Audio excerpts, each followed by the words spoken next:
आज के इस वीडियो में हम कोरिया के मार्शल लॉ के बारे में जानेंगे। इस वीडियो में हम जानेंगे मार्शल लॉ क्या होता है, क्यों लागू किया गया, इससे पहले कोरिया में कितनी बार मार्शल लॉ लागू किया गया है। तो चलिए वीडियो शुरू करते हैं। हमारा पहला सवाल, मार्शल लॉ क्या होता है।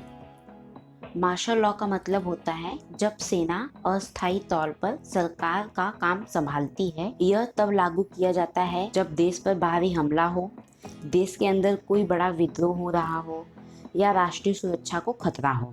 जब भी किसी देश में मार्शल लॉ लागू होता है तब जनता की आज़ादी पर रोक लगा दी जाती है, कर्फ्यू लागू होता है और मीडिया पर भी पाबंदी लगाई जाती है। वैसे तो कोरिया में मार्शल लॉ कई बार लागू हुआ है। आइए कुछ अहम घटनाओं पर नजर डालते हैं। कोरिया के विभाजन के बाद जेजू द्वीप पर कुछ लोगों ने विद्रोह किया। इसे दबाने के लिए मार्शल लॉ लागू किया गया था। जनरल पार्क जुंग ही ने सत्ता पर कब्जा किया और लोकतांत्रिक सरकार को हटा दिया। जनरल पार्क जुंग ही ने अपने पूरे राष्ट्रपति काल में विरोध प्रदर्शन को दबाने और राजनीतिक विरोध को कम करने के लिए मार्शल लॉ लागू किया।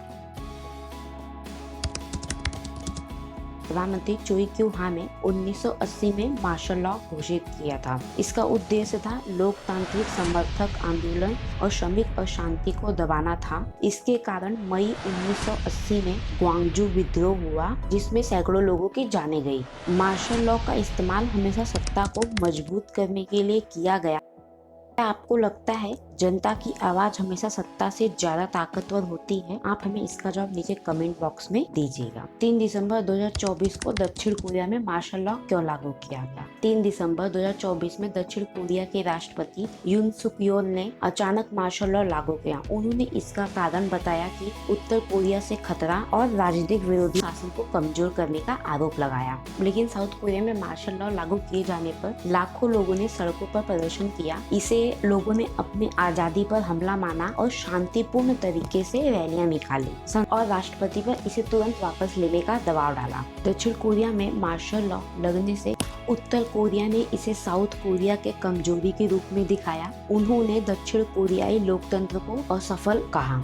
इस घटना से यह समझा जा सकता है कि लोकतंत्र को बनाए रखने के लिए जनता का जागरूक होना बहुत जरूरी है। दक्षिण कोरिया के लोगों ने सरकार को मार्शल लॉ हटाने के लिए मजबूर किया। यह थी दक्षिण कोरिया में मार्शल लॉ की कहानी। को यह वीडियो पसंद आई हो और कुछ जानने मिला हो तो लाइक, शेयर एंड चैनल को सब्सक्राइब करें। Thank you.